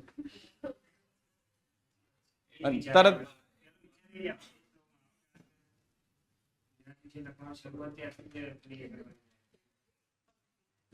અમુક લોકો અમુક તો ગોખાયેલા છે ગુજરાત ચીપકે શું ચીપકે છે, વિષય આમ જાય છે, તું આમ જાય છે, ભૂગોળ આમ કે છે. એટલે આ સ્થિતિ હોય. આનો મિનિંગ ખબર? નિયમ વગર જો તમે એસે લખ્યા તો એ ના લખ્યા બરાબર જ જ કન્ડિશન છે. અને આખા 4 પેજ ભર્યા પછી 2 માર્ક્સ આવે તો એનું કોઈ મહત્વ નહીં, કેમ કે કોઈ તમને સફળ બનાવવાના નથી. એટલે ડર લાગે ને ચાલે, પણ ના ખબર હોય અને ફેલ થઈ અને મોટો ડર છે. એટલે એના કરતાં જાણી લેવું કે અચ્છા આમાં કેટલી કેટલી બાબતો શું કરવાની છે, ધ્યાન રાખવાની છે. શું કાયદા વ્યવસ્થા જાળવવા માટે કાયદો પૂરતો છે? મને એમ કહો, આનો ટાઈમ ફિક્સ છે? તમે લખો, મેં લખ્યું ને હમણાં, જો કાયદો ઉપર હતું, ઇતિહાસ લખો, ભૂગોળ લખો, જે લખવું એ લખો, કોઈ સમય ફિક્સ જ નહીં. શું આ એસે ભારતમાં જ લખવાનો છે? શું આ એસે હું વર્લ્ડથી લખી શકું? શું આ એસે હું ગુજરાતથી લખી શકું? નો જીઓગ્રાફી. એટલે આ એસે લખવાના અંદર મારા ઉપર કોઈ ભૂગોળનું કોઈ ખબર ને કેન્દ્ર બિંદુમાં રાખીને નહીં ચાલવાનું. મારા મન ફાવે ત્યાંથી હું શરૂ, મેસોપોટેમિયાથી શરૂ કરી લઉં, પ્લેટોથી શરૂ, અરસ્તોથી શરૂ કરી લઉં, મારે જ્યાંથી શરૂ કરવું હોય ત્યાંથી શું કરી શકું? આ નિબંધ શરૂ કર્યો. મારા ઉપર કોઈ જીઓગ્રાફી, કોઈ ટાઈમનું બાઉન્ડિંગ નથી. પણ આમાં એ છે એટલે કહેવાય છે સૌથી પહેલો તો અડધી જીત તો વ્યક્તિની ત્યાં થઈ જાય કે જ્યાં વ્યક્તિ એસેનું સિલેક્શન કરી લે, અને કર્યા પછી એના બધા નિયમો શું હોય ખબર હોય, અને પછી એના અનુસાર એ નહીં બધા ચાર્ટ બનાવો છો તમે ડાયમેન્શન વાળો, તો એના અનુસાર બનાવે અને પછી લખવાનું શરૂ કરે, તો તમારી જીતનો પહેલો પાયો નંખાય. આ બધા નિયમો હોય. ખબર પડી તમને લોકો? તો જો આ જેટલાય નિયમો ભણાયા,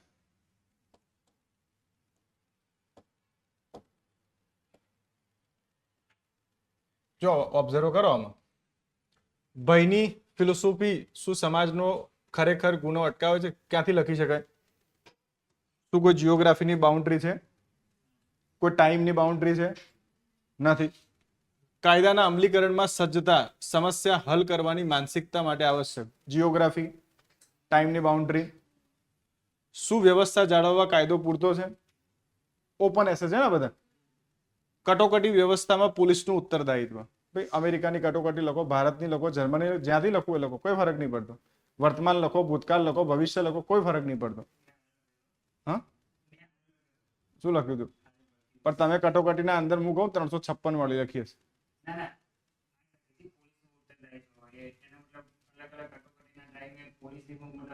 પણ લખી દો તો કટોકટી ને. આમાં એ કટોકટી નહીં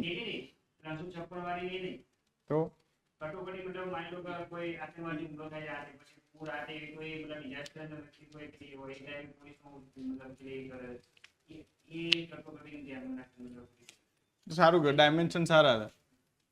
કેટલા માર્ક્સ આવ્યા હતા એસેમાં? હજુ આપે એટલે જોજો સારા માર્ક્સ હશે જો આ ડાયમેન્શન લીધા હશે. પછી કરુણા, સહાનુભૂતિ, પોલીસ અધિકારીને સક્ષમ કરવા શા માટે અનિવાર્ય છે?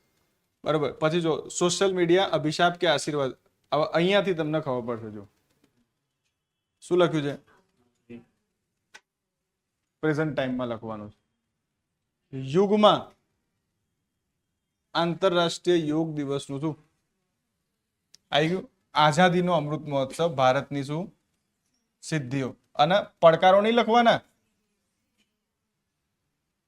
સમસ્યા છે, પડકાર છે, સમાધાન, છેલ્લું સિદ્ધિઓ જ લખ્યું તો બાકી હશે ક્યાં ગયું? એને સ્પષ્ટ કહ્યું છે સિદ્ધિઓ ઉપર લખો. અને સિદ્ધિઓ એટલે સમસ્યાઓ નહીં, સમસ્યાને ખબર જ છે. એટલે તમે પૂછવાનો ભાવ સમજો એસે, આડેધડ ના લખશો. પછી આવે ને હવે સિદ્ધિઓ પૂછી છે, સામાજિક ક્ષેત્રમાં સિદ્ધિઓ, સૈન્યમાં સિદ્ધિઓ, આર્થિક ક્ષેત્રમાં સિદ્ધિઓ, આંતરરાષ્ટ્રીય સ્તર ઉપર સિદ્ધિઓ, વ્યવસાયના અંદર સિદ્ધિઓ, બરોબર, અવકાશના અંદર સિદ્ધિઓ.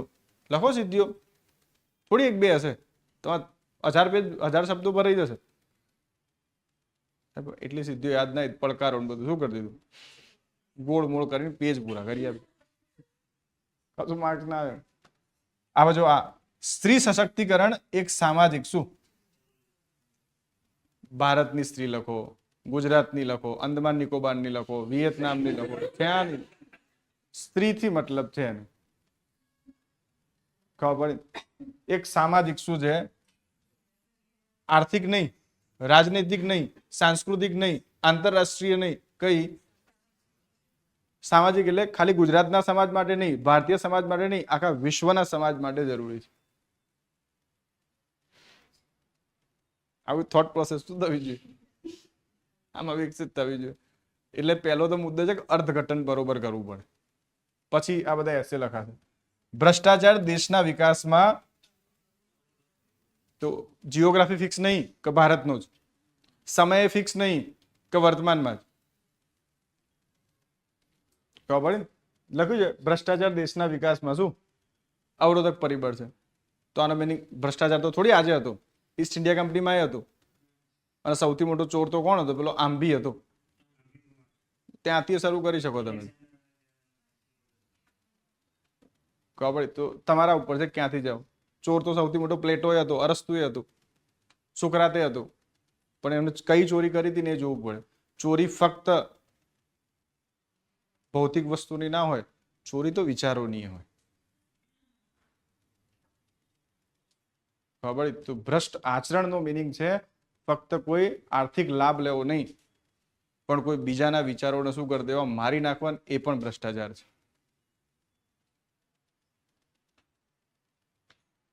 આ છે કેમ કે વિચાર એક ઉર્જા છે, ઉર્જા ના મરવી જોઈએ, શરીર ભલે મળી જાય. કેમ કે વિચારોથી ભવિષ્ય બનશે, શરીરથી તો પૂતલું જ બનશે, અને પૂતલાના અંદર એ લોકો ભવિષ્ય જોતા હોય છે. આ બધું ફેંકવું પડે અંદર, કઈ નહીં. જો એટલે આવું બધું અમે નાનપણમાં વિચારતા હતા, હવે ખબર નહીં. સાયબર ક્રાઇમ સુરક્ષાના પડકાર, તો આખા વિશ્વનું લઈ શકો તમે, ઓપન એસે મૂકી દીધો છે, બરાબર. શિસ્તબદ્ધ સમાજ ઘડવામાં પોલીસની ભૂમિકા, ભારતીય પોલીસ, અમેરિકાની પોલીસ, બ્રિટનની પોલીસ, બ્રિટનની પોલીસને બોબી કહેવાય, ન્યુઝીલેન્ડની પોલીસ. તો જેટલી પોલીસ હોય એ બધાએ કોઈ સમાજના, હવે તમે આ ડાયમેન્શનથી લખો ને, ન્યુઝીલેન્ડની પોલીસમાં આવું છે, આમાં જે માર્ક્સ આવે તમારે, પેલો ખુશ થશે, કારણ કેટલું નોલેજ નહીં, આના ડાયમેન્શન કેટલા ઓપન છે. અને તમે લગભગ આ એસે જો લખ્યો હશે ને, તો તમે ગુજરાત ઉપર જ સંકુચિત થઈ ગયા. આ વસ્તુ બતાવે તમારી માનસિકતા કેવી છે. તમે કેરળ જોડે તુલના નહીં કરતા. ઉત્તરાખંડની પોલીસને પહેલો રેન્ક મળ્યો આ વખતે. મેં તો ઇન્ટરવ્યુમાં ક્વેશ્ચન પૂછ્યો હતો, પોલીસ ભ્રષ્ટ છે કે ચોર છે?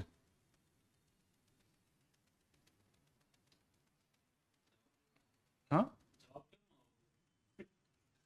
એ તો જે પૂછ્યો એ આપે. આપણું કામ તો શું છે, પૂછવાનું. પૂછી લીધો જેવો આવ્યો. પોલીસ ભ્રષ્ટ છે કે ચોર છે, શું હશે?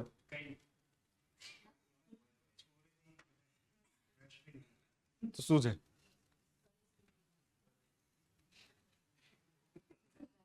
આ તો અમારે ડિબેટો થાય ઇન્ટરવ્યુમાં. તો કોકને એવું કીધું ને કે ડીવાયએસપી પહેલો પ્રેફરન્સ છે, તો મરી જ જાય. સચિવાલયમાં જો ચિરાગ ભાઈ કહે છે ને, STHU પહેલો ક્વેશ્ચન હસમુખ પટેલ પૂછે છે, કેટલું કરપ્શન છે બોલ. તે કેટલું કર્યું? આ હસમુખ પટેલ પહેલો પૂછે.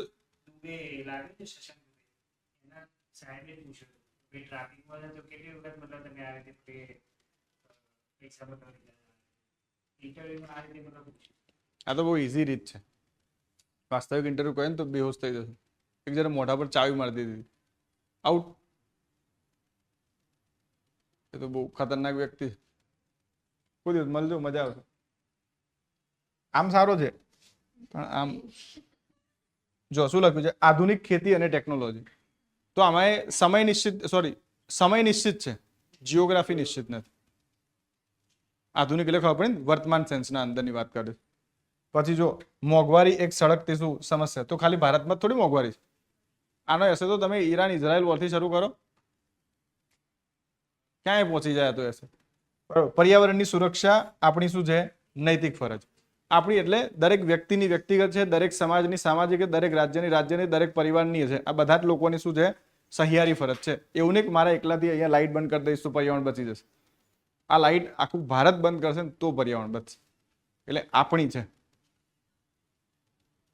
ખાલી એક વ્યક્તિની નથી. પણ વ્યક્તિ, પરિવાર, સમાજ બધા ભેગા થઈને શું બને? આપણી સહિયારી ફરજ બને. તો એટલે કે આપણી ફરજ છે. પછી આ ભારત ઉપર આવે ને બધા માતૃભાષાનું મહત્વ. મેક્સિમમ લોકો ગુજરાત ઉપર લખશે. માતૃભાષા તો દરેકની છે, 22 ભાષાઓ છે, દરેકની પોતાની એક શું છે? માતૃભાષા છે. તો એનું મહત્વ શું છે એના ઉપર આખું અને મહત્વ જ પૂછ્યું છે. જો આવી ગયું ડિજિટલ ઇન્ડિયા અને ગ્રામીણ વિકાસ. તો જીઓગ્રાફી ફિક્સ થઈ ગઈ અને ક્ષેત્ર ફિક્સ. આ જીઓગ્રાફી ફિક્સ કરી. શહેરી ઉપર નહીં, ગ્રામીણ વિકાસ ઉપર. તો આનો મિનિંગ ખબર પડે. જ્યારે એસે ચૂઝ કરો તો ખબર હોય છે પ્લેસ કયો છે, ટાઈમ કયો છે, અને ટાઈમ અને પ્લેસ અનુસાર જોવું પડે કે તમારે એને લખવાની શરૂઆત કેવી રીતે કરવાની છે. પોલીસ તંત્રમાં ટેકનોલોજીનો વધતો ઉપયોગ. આર્થિક ક્ષેત્રે સ્ત્રીઓનું શું યોગદાન. હવે જો અહીંયા સમય તો નથી, પણ એટલું તો આપણને ખબર પડી જો ટેકનોલોજી તો 1990 પછી જ આવી છે. તો તમારે જે કહેવાનું છે એ બધું 1990 પછીના ઉપર વધારે ભાર આપવાનો છે. એઆઈ છે, આઈઓટી છે, ડીપ ફેક્સ છે, આ જેટલા પણ મુદ્દાઓ છે બધા, સાયબર સુરક્ષા છે, સાયબર, આ બધું થોડી કઈ 1750માં હતું. ભાઈ આ હડપ્પા કાળના અંદર અરે શું થાય આમાં મતલબ જ નહીં હડપ્પા કાળ. તો યાદ રાખજો આ બધી મુદ્દાઓ છે. મૂલ્યની શિક્ષા આજના યુગની અનિવાર્યતા. આ તો તમે આજના યુગની લખી છે એટલે આ સમય કયો છે? આજના સંદર્ભમાં છે. ક્લાઇમેટ ચેન્જ અને તેની અસર, આ તો ઓપન એસે છે. લોકશાહીના અંદર ચૂંટણીનું મહત્વ, આ ઓપન એસે છે. માહિતીનો અધિકાર અને આ તો બધા ઠીક છે, બકવાસ છે, આનો કોઈ મતલબ નહીં. આમાં છે સ્વચ્છ ભારત, તો આનો મિનિંગ ભારત ઉપર લખવાનો જાય છે. કેટલા ખોપડી ખુલી. આવું કંઈક હોવું જોઈએ એસેમાં. અત્યારે તમે કઈ રીતે જોતા હતા સાહેબ? એવી રીતે કે 5 એસે છે, કોઈ એક શું કરવાનું, એવું છે નહીં. 5 એસે છે, એમાં બધું ઓબ્ઝર્વ, આ બધું એક જ મિનિટમાં ઓબ્ઝર્વ કરીને નક્કી કરવાનું છે કે હવે શું કરવું. આ નિયમો લખ્યા કે નહીં લખી લીધા ને ફટફટ? હું લખાવતો નહીં, ટાઈમ બગડશે. ક્લિયર? એટલું ખબર પડશે.